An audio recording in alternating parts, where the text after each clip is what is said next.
Bismillah, Alhamdulillahi Rabbil Alamin, wassalatu wassalamu ala ashrafil anbiya'i wal mursalin, Nabiyyina Muhammadin wa ala alihi wa sahbihi ajma'in. Allahumma allimna ma yanfa'una, wanfa'na bima 'allamtana, wa zidna ilman ya Rabbal Alamin. Ikhwani fillah, bapak-bapak dan ibu-ibu yang kami hormati, rahimani wa rahimakumullah. Alhamdulillah di pertemuan kali ini, hari Rabu tanggal 23 Juli 2025, Alhamdulillah kita diberikan kesempatan kembali untuk belajar akidah Ahlus Sunnah wal Jamaah, ya, terkhusus pada kitab Tauhid karya Syekh Muhammad bin Abdul Wahab rahimahullah. Pertemuan kali ini kita membahas tentang Babu ma ja'a fil kuhani wa nahwihim. Bab tentang al-kuhan. Kuhan ini jamak dari kahin atau dukun. Wa nahwihim, dan yang sejenisnya. Jadi pertemuan kali ini kita akan membahas tentang seputar dukun, perdukunan, dan apa hukum mendatanginya. Kalau menjadi dukun sudah jelas ya bahwasanya itu termasuk perbuatan yang diharamkan, ya, bahkan termasuk dari perbuatan syirik ya, karena bersekutu dengan syaitan, kemudian juga mengingkari Al-Quran, berbuat kufur terhadap Allah Azza wa Jalla. Maka di bab ini kita akan membahas seputar jenisnya dukun, jenis-jenisnya, dan juga hukum mendatanginya. Ya, di sini dibawakan beberapa dalil, kurang lebih sekitar 7, yang membahas seputar dukun dan hukum mendatanginya. Kita mulai dari ya, maksud dari bab ini ya, atau tujuan dituliskannya bab ini adalah untuk menjelaskan hukum menjadi dukun. Oh, ini sudah jelas ya, haram, termasuk syirik akbar, serta hukum mendatangi dukun, ya, peramal dan semisalnya, ya. Dan yang mana hukumnya adalah haram. Ya. Hukumnya mendatangi dukun untuk bertanya atau sekedar iseng, ya, atau memang percaya dengan dukun itu sudah pasti haram, ya. Namun nanti akan diklasifikasikan lagi ya. Apabila nanti dia ya, datang dan percaya kepada ucapan si dukun tersebut, maka dia sudah terjatuh, ya. Perbuatan itu dikategorikan sebagai perbuatan kufur. Nanti akan dibawakan dalil-dalilnya yang sharih dari Nabi Shallallahu Alaihi Wasallam yang menyebutkan tentang hal tersebut. Baik. Setelah Syekh Muhammad bin Abdul Wahab rahimahullah membawakan bab tentang sihir pada bab-bab sebelumnya, tentang jenis-jenis sihir, ya, jenis-jenis para penyihir dukun, ya, dan berbagai macam job-jobnya, ya. Maka dalam bab ini akan dibahas tentang perbuatan mendatangi dukun, peramal, dan juga semacamnya. Baik, ada sedikit catatan tentang perbedaan dan juga persamaan antara dukun dan sihir. Persamaan dukun dan juga perbedaannya antara dukun dan penyihir. Yang pertama adalah perbedaannya dulu, sihir itu melakukan perbuatan. Jadi sihir itu melakukan suatu perbuatan bersekutu dengan syaitan untuk mendapatkan hal-hal tertentu. Ya, sementara dukun, maka ini fokusnya adalah mengaku mengetahui ilmu gaib. Ya, fokusnya mengetahui ilmu gaib. Nah, itu perbedaannya. Walaupun kadang dua hal ini terkumpul pada satu orang, ya, terkumpul pada satu orang. Ya sihir ya dukun ya sihir. Ya. Namun juga bisa dukun itu bukan mesti tukang sihir ya. Kadang ada orang-orang yang sok tahu ya tentang hal-hal yang akan datang atau sok tahu tentang hal-hal yang akan hilang tanpa bersekutu dengan syaitan. Dia melakukan penipuan ya. Dia melakukan penipuan. Jadi dia tidak harus ya dukun ini tidak harus bersekutu dengan syaitan. Ya, tapi yang jelas menjadi dukun ini tetap haram karena nanti dia akan menipu manusia, ya, mengaku mengetahui ilmu gaib, ya, mendustakan Allah Azza wa Jalla. Ya. Apabila nanti dia mengetahui ilmu gaib yang mutlak, ya seperti kapan terjadinya hari kiamat, kemudian nasib dan jodoh seseorang, walaupun dia berdusta, namun itu ya, termasuk perbuatan yang kekufuran, ya. Termasuk perbuatan kekufuran. Kufurnya bukan karena dia bersekutu dengan syaitan, namun ya, kufurnya adalah karena dia mengaku mengetahui ilmu gaib. Ingat bahwasanya ilmu gaib ini adalah ilmu yang hanya diketahui oleh Allah. Ya, ilmu tentang apa yang akan terjadi di masa depan, ilmu kapan terjadinya hari kiamat, ya, bagaimana nasib seseorang, bagaimana perjodohannya, bagaimana nanti dia meninggal dan semacamnya. Itu hanya Allah Azza wa Jalla yang tahu. Allah telah tetapkan itu dalam Al-Quran. Inna Allah indahu ilmu sa'ah wa yunazzilul ghaitha wa ya'lamu ma fil arham wa ma tadri nafsum madza taksibu ghada wa ma tadri nafsum bi ayyi ardin tamut. Ya. Allah Azza wa Jalla berfirman, milik Allah lah ilmu tentang hari kiamat, kemudian tentang menurunkan hujan, kemudian apa yang akan terjadi di dalam rahim, apakah dia nanti selamat atau tidak, apakah nanti laki-laki dan perempuan, kemudian bagaimana nasibnya nanti setelah lahir dan seterusnya. Wa ma tadri nafsum madza taksibu ghadan, dan tidak ada yang tahu ya terhadap seseorang apa yang akan terjadi di esok hari, dan juga tidak ada yang tahu di mana dia akan meninggal, bagaimana dia meninggal, dengan cara apa. Jadi hal-hal yang gaib tersebut ya, 5 kategori besar tadi itu adalah hak milik Allah semata. Tidak ada yang bisa mengetahui ilmu gaib ini kecuali ya, mereka-mereka yang telah Allah berikan bocoran-bocorannya. Baik, itu pun tidak secara rinci, ya, hanya secara mujmal saja. Ya, seperti Allah mengabarkan akan terjadinya hari kiamat. Tandanya ini. Ya. Ada 10 tanda besar. Ya. Ini pun hanya tanda-tandanya saja. Bukan waktu persisnya, tahun berapa, bulan berapa, ya, hari apa, dan semacamnya. Hanya gambaran-gambaran globalnya saja, tidak secara rinci. Jadi mengaku mengetahui ilmu gaib ini termasuk ilmu perdukunan dan ini pun hukumnya juga haram. Ya, jadi perbedaan antara sihir dan dukun, kalau sihir bersekutu dengan syaitan, kalau dukun ya mengaku mengetahui ilmu gaib dan tidak harus bersekutu dengan syaitan. Ya walaupun umumnya yang sering terjadi ya dua hal ini berkumpul pada satu orang. Dia sihir, ya dia juga dukun. Dia dukun juga pasti dia juga sihir. Baik. Kesamaan keduanya adalah sama-sama menggunakan bantuan syaitan. Ya. Sama-sama menggunakan bantuan syaitan. Kalau sihir ini jelas secara langsung bantuannya. Namun kalau ya, dukun ini ya dengan ya, ilmu-ilmu tertentu yang diwariskan, yang diberikan kepada orang-orang ya. Kemudian nanti orang ini mengajarkan ke orang lain dan seterusnya. Ya, jadi ada bantuan syaitan di sana tapi tidak secara langsung. Ya. Sebagaimana juga ada hadis yang menyebutkan bahasanya ya tata cara dukun ini mengetahui apa yang akan terjadi di hari esok yaitu dengan bantuan syaitan. Syaitannya dia punya suruhan ya, syaitannya nanti akan mencari berita dari langit.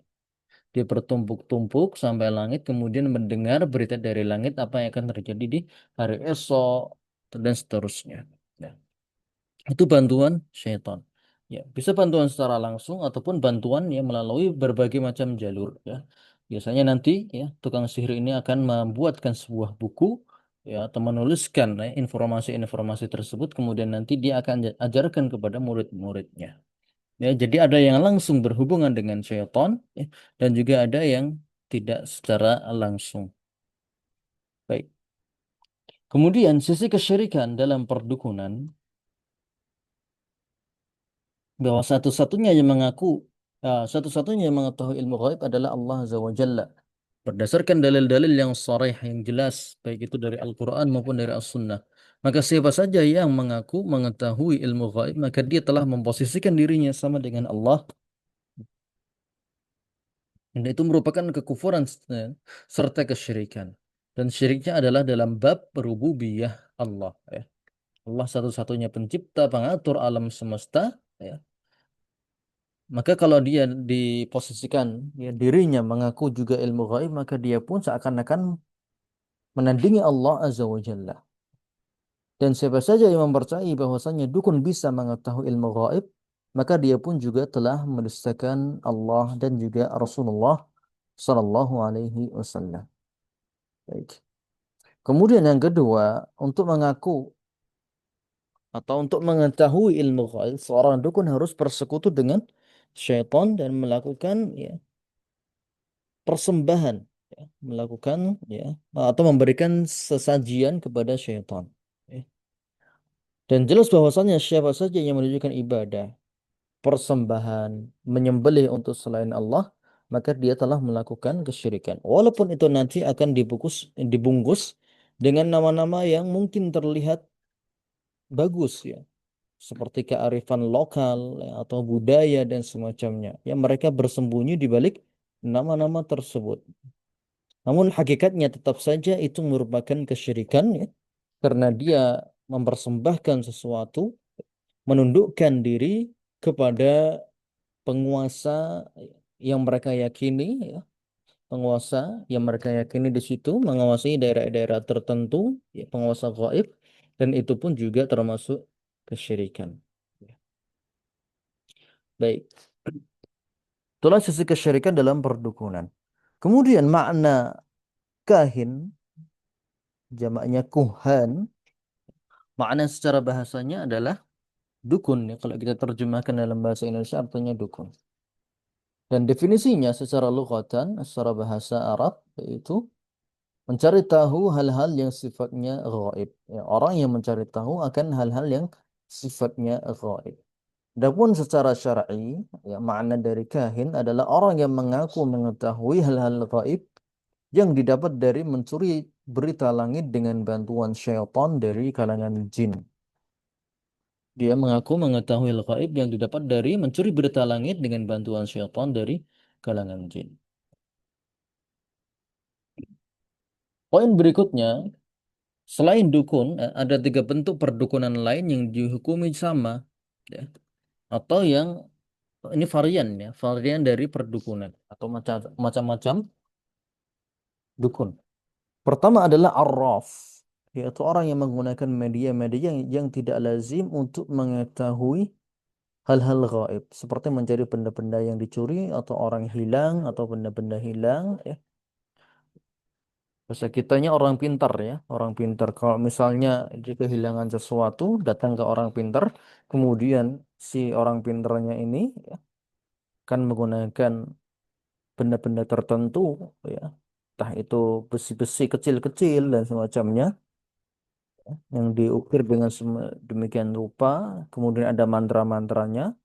Setelah itu dia merasa mendapatkan pencerahan dan akhirnya dapat informasi tentang benda-benda yang hilang tersebut. Ini adalah dukun ya, dia menggunakan bantuan syaitan dalam hal ini. Walaupun tidak semua orang yang mengaku dukun ini pakai bantuan syaitan, namun kalau jenis ini ya, jenis dia memang benar-benar mengetahui ilmu gaib, maka dia pasti menggunakan bantuan syaitan. Kemudian yang kedua adalah munajjim, yaitu orang yang meramal kejadian-kejadian di bumi atau nasib seseorang dengan menggunakan media bintang-bintang di langit, ya, astrologi, ilmu astrologi, atau mungkin bahasa kitanya sekarang adalah zodiak. Ini sudah dibentuk modern. Ya.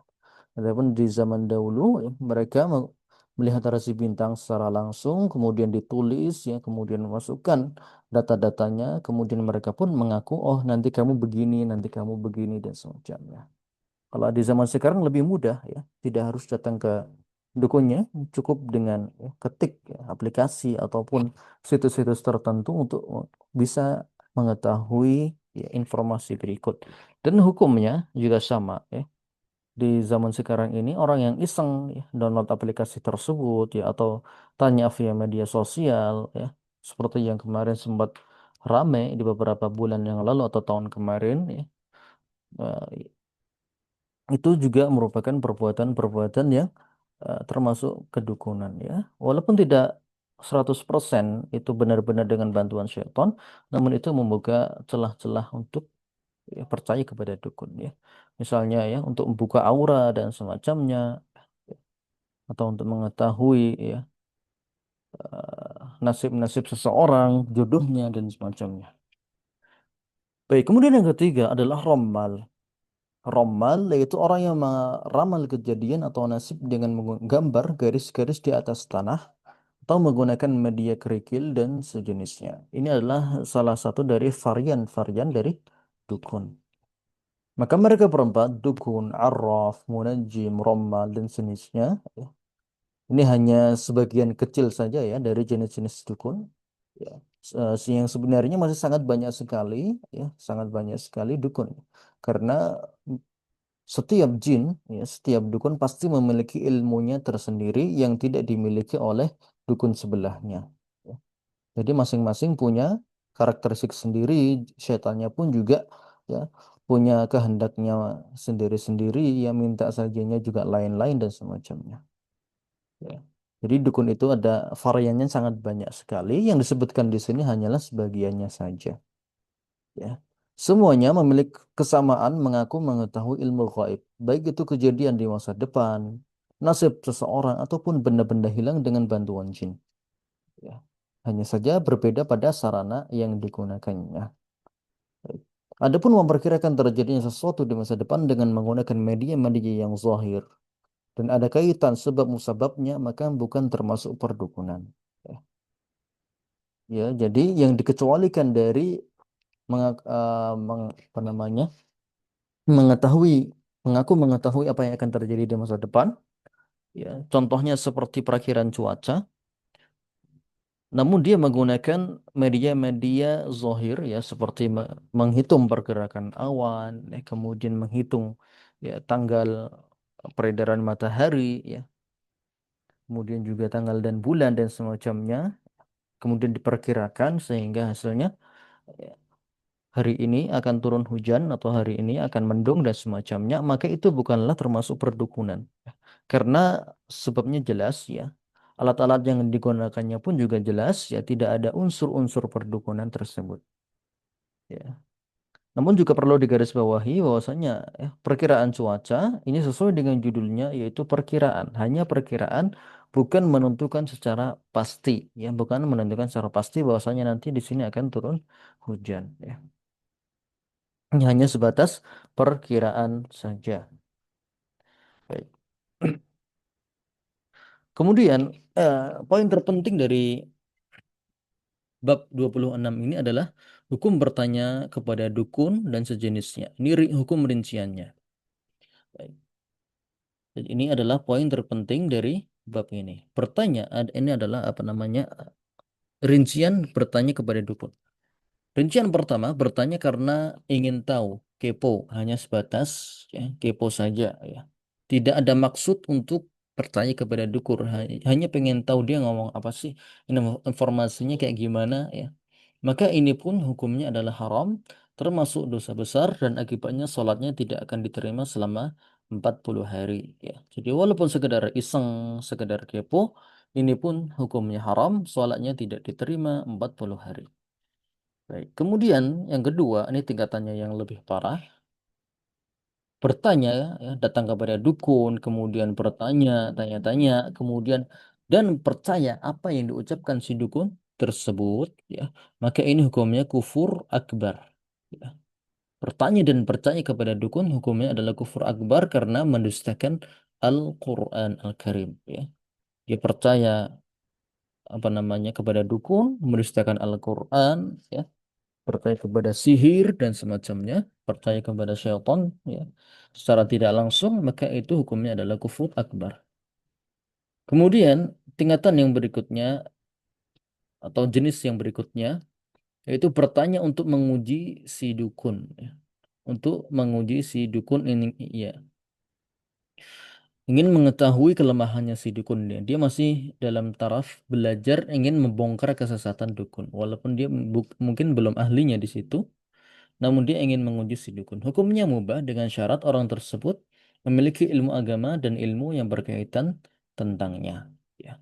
Kalau dia sudah semakin jago, ya kemudian dia menantang dukun tersebut, ya kemudian ingin membuktikan kedustaan dukun tersebut kepada masyarakat, ya dalam nomor 4 ini, ya, maka hukumnya adalah fardu kifayah, wajib, ya, dengan syarat dia alim dan memiliki keahlian di bidang tersebut.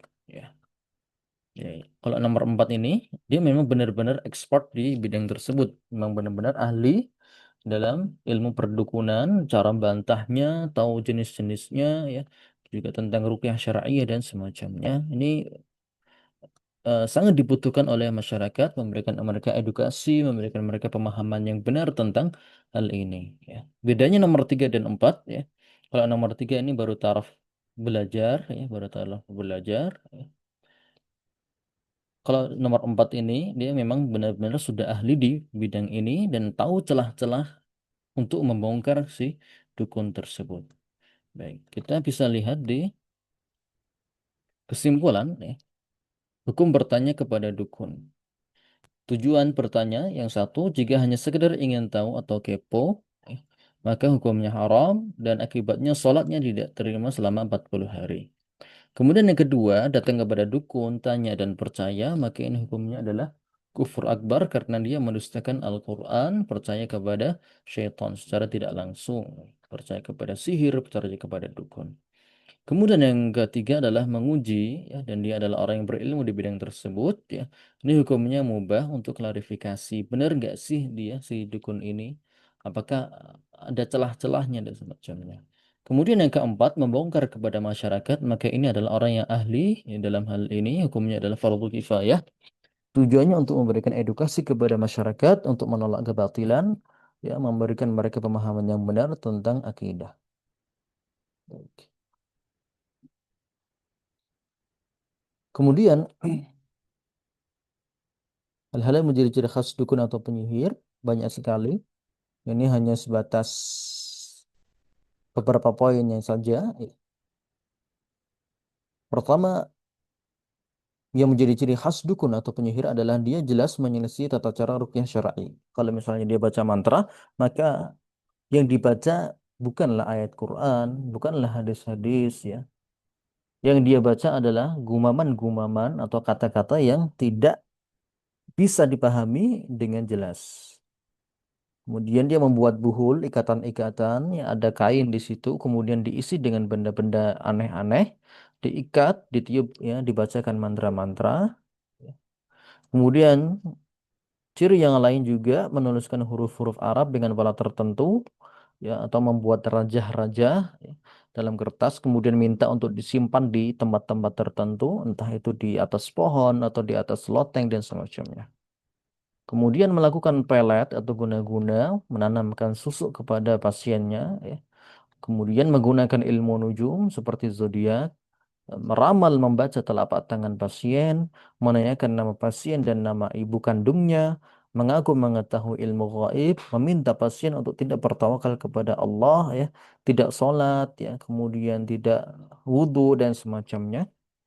Kemudian, ya, meminta pasien untuk melakukan hal-hal yang bertentangan dengan syariat. Ya, seperti tadi tidak sholat, ya, atau kemudian menumbalkan hewan tertentu, dalam bahasa kita memberikan sesajian, ya, atau bahasa yang lebih diperhalus yaitu sedekah, sedekah tertentu, sedekah laut, sedekah gunung dan semacamnya, ya, yang tujuannya sama yaitu memberikan kesajian, sesajian kepada penguasa yang diyakini menguasai tempat itu. Baik. Kemudian kita masuk ke dalil-dalil yang disebutkan, kurang lebih ada sekitar 7. Kita akan baca secara cepat. Ya.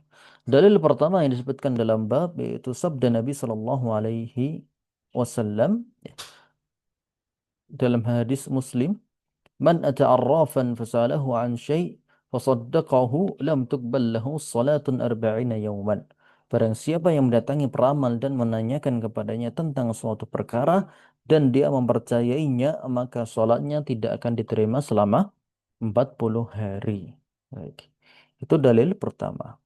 Kemudian dalil yang kedua juga sabda Nabi Shallallahu Alaihi Wasallam dari Abu Hurairah, "Man ata kahinan fasaddaqahu bima yaqul, faqad kafara bima unzila ala Muhammad." Ya barang siapa yang mendatangi seorang dukun dan mempercayai apa yang dikatakannya, maka sungguh dia telah kafir terhadap wahyu yang diturunkan kepada Nabi Muhammad Sallallahu Alaihi Wasallam. Baik. Dan kufur yang dimaksudkan di sini adalah kufur asghar, ya. Kufur asghar menurut pendapat yang sahih. Walaupun di sana ada khilaf, ya.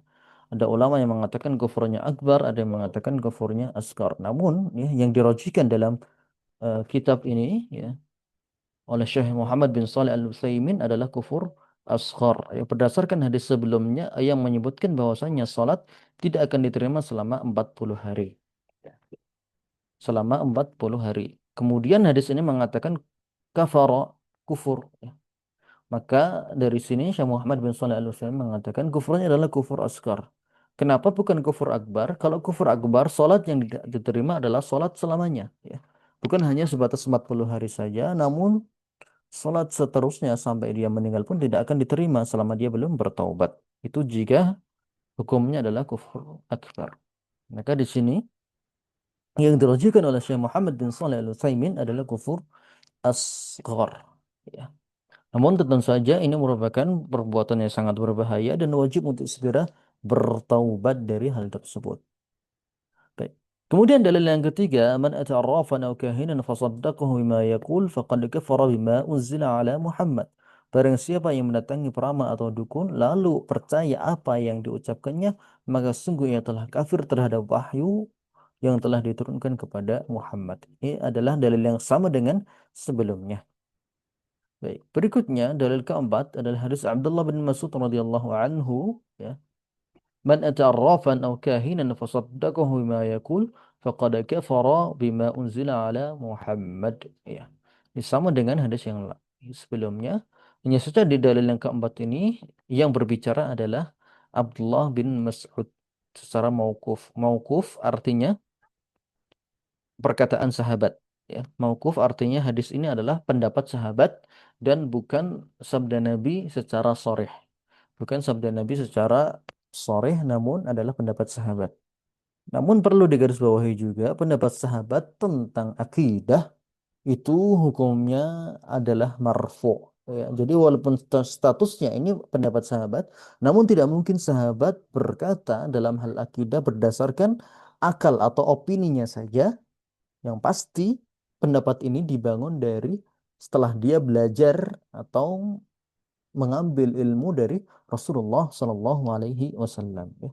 Jadi tidaklah salah seorang sahabat berbicara tentang masalah akidah, tentang keimanan dari opininya.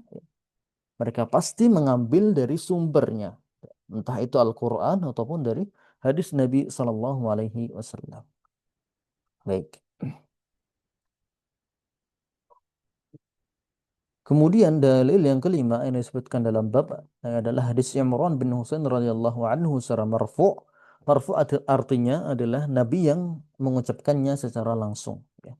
Ini dalam istilah muhaddisin, istilah ulama hadis, maksud dari marfu di sini adalah sabda Nabi secara langsung. Jadi beliau Shallallahu Alaihi Wasallam bersabda, "Laisa minna man tatayyara aw tutayyara lah." Tidak termasuk golongan kami orang yang meminta tatayur dan melakukan tatayur. Ya. Au takahana au tukuhina lah. Meramal atau minta diramal. Au sahara au suhiralah. Menyihir atau minta disihirkan. ومن أتى كاهنا فصدقه بما يقول فقد كفر بما أنزل على محمد. Dan barang siapa yang mendatangi dukun dan membenarkan apa yang dia ucapkan, maka dia telah kufur terhadap apa yang diturunkan kepada Nabi Muhammad sallallahu alaihi wasallam. Baik.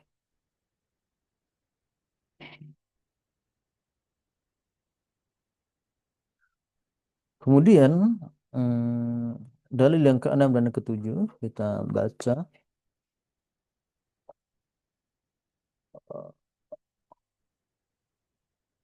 قال ابن عباس في قوم يكتبون أبا جد وينظرون في النجوم ما أرى من فعل ذلك له عند الله من خلق. Abdullah bin Abbas radhiyallahu anhuma menyebutkan ya, atau mengatakan tentang orang-orang yang menulis huruf-huruf abajadin, itu menulis rajah-rajah ya, menulis huruf-huruf Arab di atas kertas, kemudian memperhatikan bintang-bintang, kemudian mengkaitkan nasib seseorang dengan bintang-bintang tersebut dengan rumusan-rumusan yang tidak masuk akal ini. Maka Abdullah bin Abbas mengatakan, aku tidak tahu apakah orang yang melakukan hal itu akan memperoleh bagian keuntungan di sisi Allah. Artinya dia mengatakan, nggak tahu nih besok dia masuk surga atau enggak. Nggak tahu nih besok dia diampuni oleh Allah atau enggak. Kenapa? Karena dia telah melakukan perbuatan yang sangat bertentangan dengan syariat Islam. Ya. Melakukan perbuatan yang menyimpang dari ajaran Islam. Atau kalau di sininya dia telah melakukan kekufuran. Maka orang yang melakukan kekufuran, dia tidak akan mendapatkan surganya Allah Azza wa Jalla. Ya. Orang yang tidak mendapatkan keuntungan, artinya dia tidak masuk surga. Maka di sini Abdullah bin Abbas mengatakan nggak tahu besok dia masuk surga atau enggak. Ya. Jadi pendapat beliau tentang dukun dan semacamnya, beliau mengatakan demikian. Atau pendapatnya demikian. Nggak tahu dia nanti bisa masuk surga atau tidak. Berarti dia seakan-akan mengatakan, oh perbuatan ini akan menghalangi seseorang dari masuk ke dalam surga. Ya. Karena indikasinya kuat, dia nanti bersekutu dengan syaitan atau apa namanya mendapatkan berita-berita ini dari syaitan yang mencuri berita dari langit. Ya.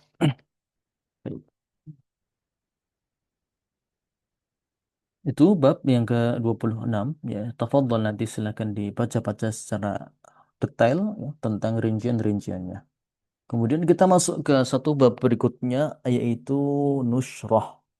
Babu maja'a fin nushrah. Bab ke-27. Bab tentang nushrah. Apa itu nushrah? Eh, Di bab ini akan dijelaskan tentang hukum nushrah dan nushrah yaitu melepaskan pengaruh sihir dengan sihir yang lain. Ya. Sihir dilepaskan dengan sihir yang lain. Ya. Perlu kita ketahui bahwasannya antara satu dukun dengan dukun sebelah itu tidak ya satu seia sekata ya. Kadang antara dukun satu dengan dukun yang lain ini terjadi cekcok atau tidak setuju ya, atau beda pendapat atau mungkin beda perguruan ya. Beda perguruan, beda pola jinnya dan beda pola sihir yang dihasilkan oleh masing-masing dukun tersebut ya. Jadi ibarat kata nanti dukun-dukun ini akan saling menyerang satu sama lain ya.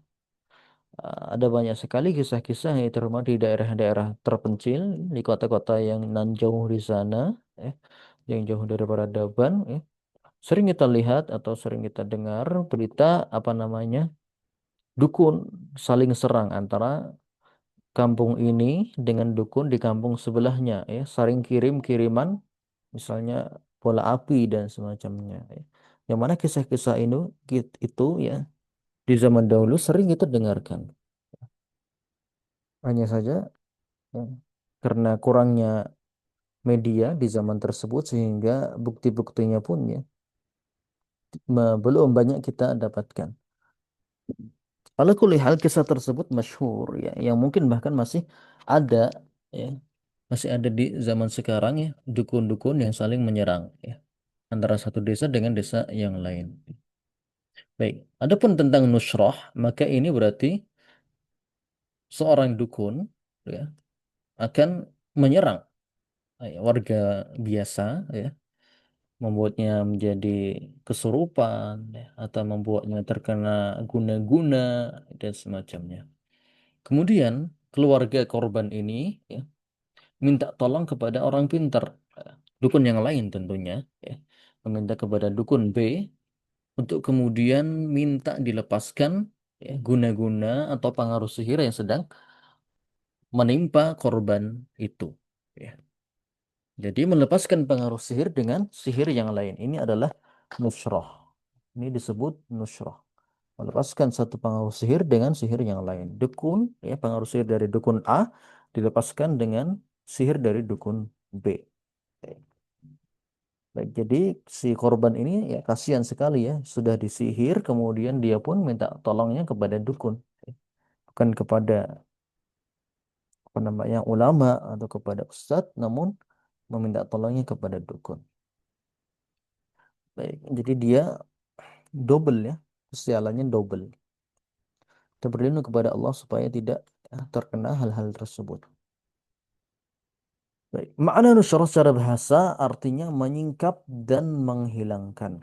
Adapun secara istilah, maka maknanya adalah perbuatan melepaskan pengaruh sihir dari korban dengan sihir yang lain. Ya. Perbuatan melepaskan pengaruh sihir dari korban dengan sihir yang lain. Namun terkadang makna nusrah juga diartikan sebagai melepaskan pengaruh sihir dengan ruqyah syar'iyyah berupa ayat-ayat ataupun doa-doa yang bersumber dari sunnah yang sahih. Baik. Jadi nanti akan ada perbedaan definisi tentang nusrah. Perbedaan atau macam-macam rincian nusrah. Bagaimana di poin yang ini ya, macam-macam nusrah. Di situ nusrah diklasifikasikan menjadi dua, ya, dibagi menjadi dua golongan. Pertama, nusrah jaizah, nusrah yang hukumnya boleh, yaitu menghilangkan sihir dengan ruqyah syar'iyyah atau doa-doa mujarab yang mubah, yang bersumber dari Al-Quran dan As-Sunnah. Ya. Ini hukumnya boleh. Kemudian perlu kita ingat, ini oleh sebagian disebut nusrah. Namun ini dalam istilah syar'i disebut sebagai ruqyah. Ya. Istilah yang benar tentang menghilangkan sihir dengan ruqyah syar'i dengan ayat-ayat, dengan doa-doa dari sunnah, itu istilah yang benar adalah ruqyah. Ya, jadi tidak boleh kita menggunakan hal ini, ya, menggunakan istilah ini untuk menghilangkan sihir dengan ruqyah syar'iyyah. Tidak boleh ya menghilangkan ruqyah syar'iyyah ini disebut nusrah. Ya, sebutlah dia sebagai ruqyah syar'iyyah. Baik. Kemudian nusrah yang kedua yaitu yang hukumnya haram, yaitu menghilangkan sihir dengan sihir yang lain ya dengan menggunakan jasa dukun yang lain, menggunakan jambi-jambi dukun yang lain. Inilah yang disebut nusrah secara hakiki. Yang disebut nusrah apabila disebutkan dalam hadis ya, ataupun ya, kalam ulama tentang hal tersebut. Jadi nusrah itu hukumnya haram ya, karena dia melepaskan sihir dengan sihir yang lain. Adapun melepaskan sihir dengan doa-doa syar'i, maka itu tidak disebut nusrah, namun disebut sebagai ruqyah syar'iyyah. Baik. Kemudian kita akan masuk kepada dalil-dalil. Disebutkan dalam hadis Jabir radhiyallahu anhu, anna Rasulullah sallallahu alaihi wasallam su'ila 'anil nusrah. Rasulullah ditanya tentang nusrah, maka Nabi sallallahu alaihi wasallam bersabda, "Hiya min 'amalis syaitan." Hal itu termasuk perbuatan syaitan. Dan yang Nabi maksud di sini adalah menghilangkan sihir dengan sihir yang lain. Ya. Datang ke dukun yang lain untuk menghilangkan pengaruh sihir tersebut. Baik.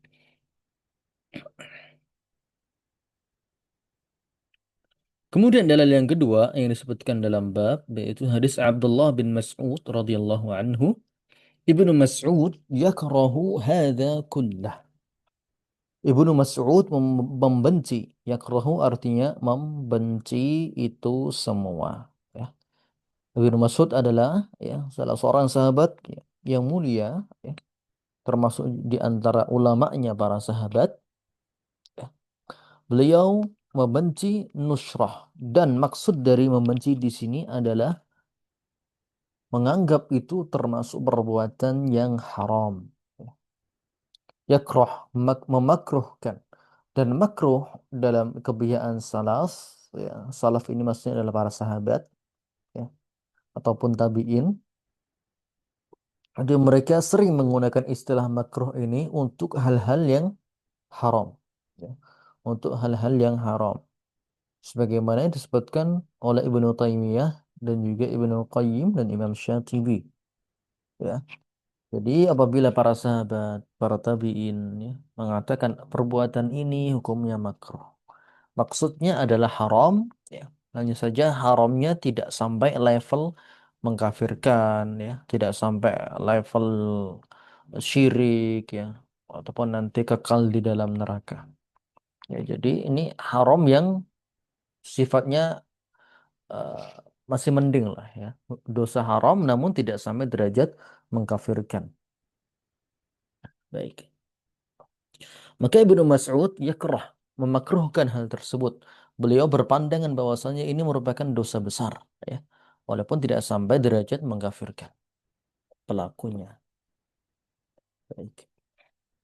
Kemudian dalil yang ketiga yang disebutkan dalam bab adalah hadis dari Sa'id bin Al-Musayyab, ini salah seorang tabi'in, an Qatadah. Qultu li ibni Musayyib, rajulun bihi tibbun, au yu'khadu an imra'atih, ayuhallu anhu au yunashar. Qala la ba'sa bih. إنما يريدون به الإصلاح فأما ما ينفع فلم ينهى عنه. Qatadah, ya, salah seorang tabi'in, menuturkan, aku bertanya kepada Sa'id bin Musayyab, ya, salah seorang fuqaha tabi'in. Seorang yang terkena sihir atau guna-guna sehingga dia tidak bisa menggaul istrinya, bolehkah ia diobati dengan menggunakan nusrah? Ya. Jadi ada orang terkena sihir, ya. Sihirnya akhirnya membuat dia tidak bisa menggauli istrinya. Ya, ini sihir jenis tertentu ya. Jadi bukan semacam santet, namun semacam gangguan yang menghalangi dia dari apa namanya menggauli istrinya.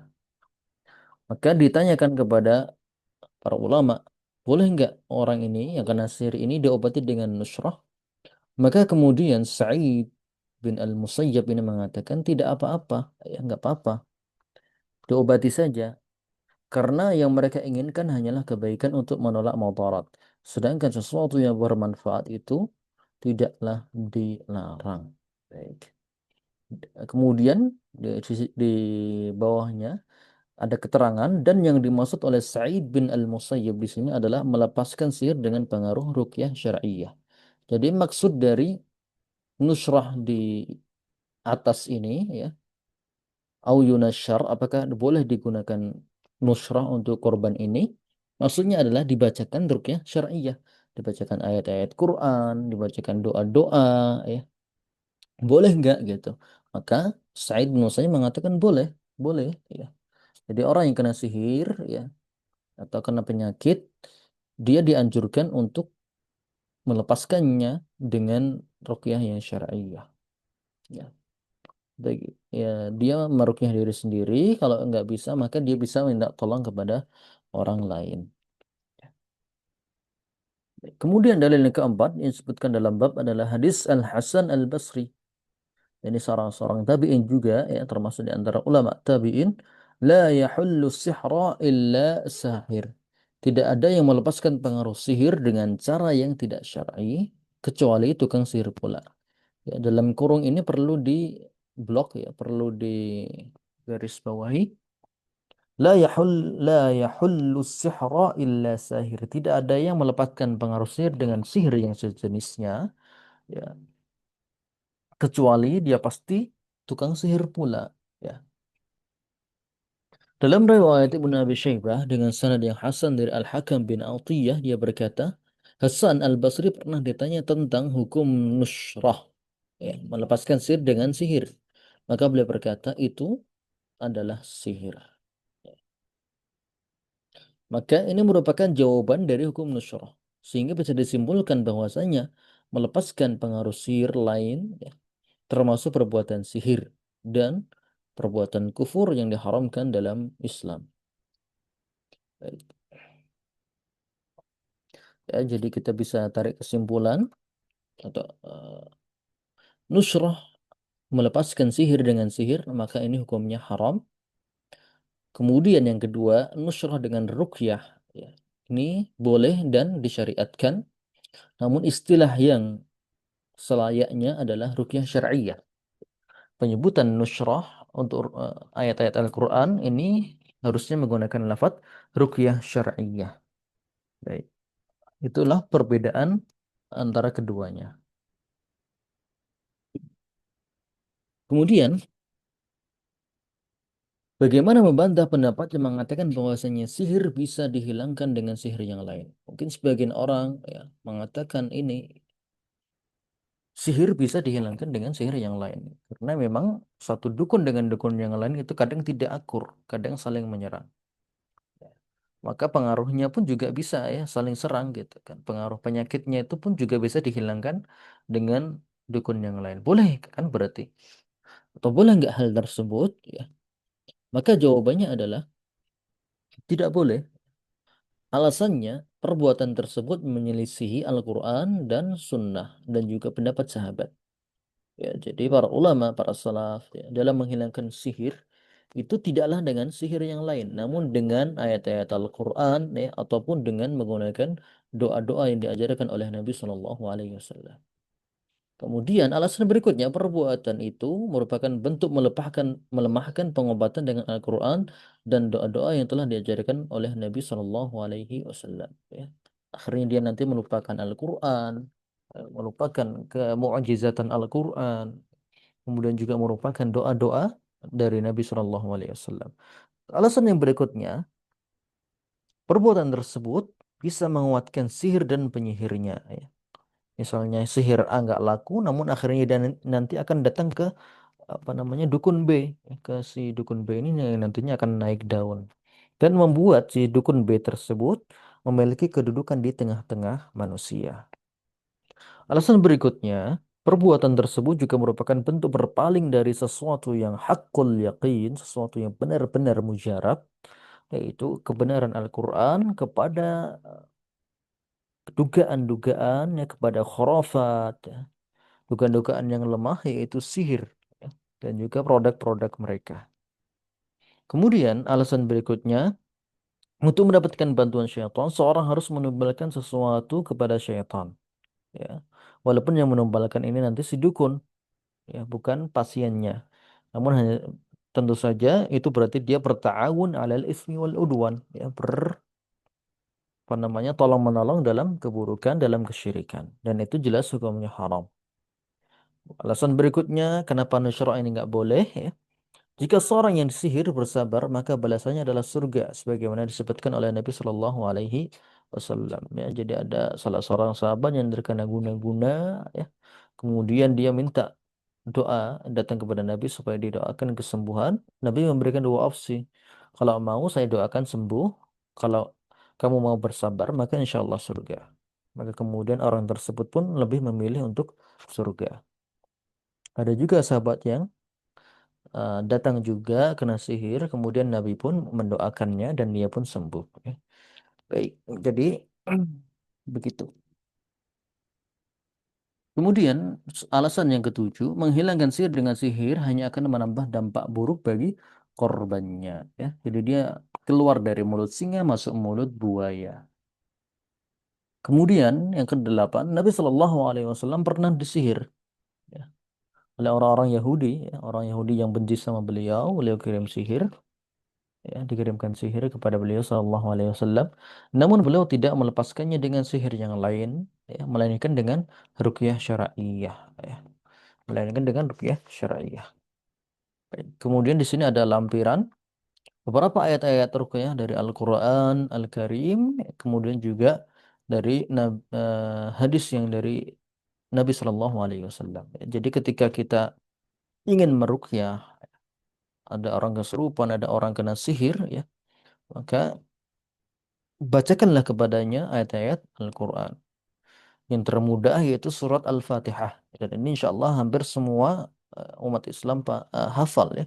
Jadi dipegang orangnya, kemudian bacakan kepadanya surat Al-Fatihah. Ini bisa untuk pengobatan dan juga bisa untuk pencegahan. Ya. Pengobatan bagi orang yang kesurupan, orang yang kena sihir, ataupun pencegahan supaya kita tidak terkena gangguan syaitan, tidak terkena sihir, ataupun semacamnya. Surah Al-Fatihah. Yang kedua, Al-Mu'awwidhatain, yaitu surat Al-Falaq dan surat An-Nas dan juga Al-Ikhlas. Ya, maka kita ya dalam selesai sholat ya, kita dianjurkan untuk membaca surat-surat tersebut. Ya, membaca Al-Falaq, An-Nas, dan Al-Ikhlas ya supaya kita mendapatkan penjagaan dari Allah Azza wa Jalla dari gangguan syaitan ya dari sihir dan semacamnya. Baik, ayat-ayat ruqyah yang lain yaitu surat Al-Baqarah ayat 1 sampai 4 Alif Lam Mim Dzalikal kitabu la raiba fihi hudan lil muttaqin الذين يؤمنون بالغيب ويقيمون الصلاة ومما رزقناهم ينفقون والذين يؤمنون بما أنزل إليك وما أنزل من قبلك وبالآخرة هم يوقنون. Ya, ini termasuk ayat ruqyah. Kemudian ayat ruqyah yang lain adalah Al-Baqarah ayat 102.